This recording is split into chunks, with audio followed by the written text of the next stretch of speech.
I'm Devorah Wallen, and I'd like to share my tea for two, my Torah thought for 2 minutes, more or less. This week's Torah portion is Parshas Noach. Ironically, last year in this parsha, we mentioned something that is probably more relevant or resonant this year than ever in any of our lives. We discussed Bo el Hateva, which usually is translated as go into the ark. Literally, however, it means come into the ark. The commentators conclude, then, that God himself is in the ark, inviting us to take shelter with him from the storm.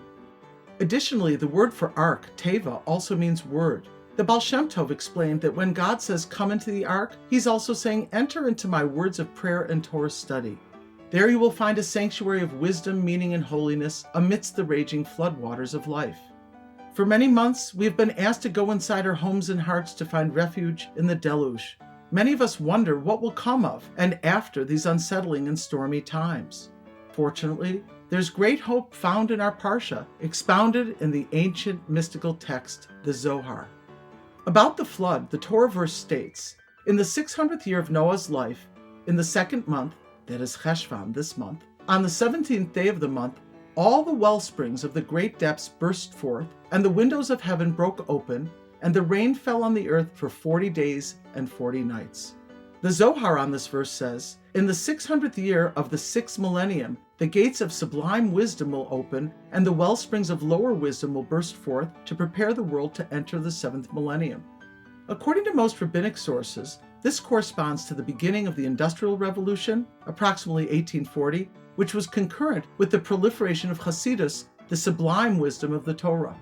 Rabbi Aryeh Kaplan, who passed away in 1983, presciently said this, never before has mankind been faced with such a wide range of possibilities. Never before has it had such a tremendous power at its disposal to use for good or evil. The past 100 years or so have brought about an increase in knowledge unsurpassed in all human history.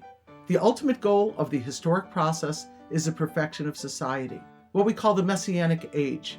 Almost 2,000 years ago, the Zohar predicted in the 600th year of the 6th millennium, the gates of wisdom on high and the wellsprings of lower wisdom will be opened.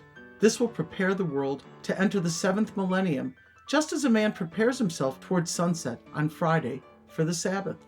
It is the same here. Here we see a prediction that in the Jewish year 5600 or 1840, the wellsprings of lower wisdom would be opened and there would be a sudden expansion of secular knowledge.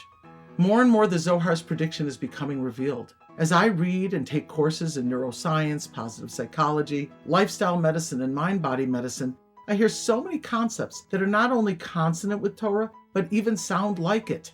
In addition, there's a greater emphasis on the importance of having religion or spirituality in one's life. I'm talking about Harvard and other respected institutions that are welcoming God, not just as a professor emeritus, but as a full-fledged one. This is the true confluence and integration of the Torah with the natural sciences prophesied in the Zohar.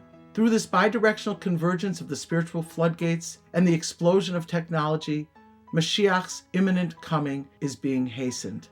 May we all take refuge and comfort in Hashem's ark, trusting his words of Torah and prophecy that despite this prolonged storm, we're headed for an era of true peace and healing when our collective ark can come to rest.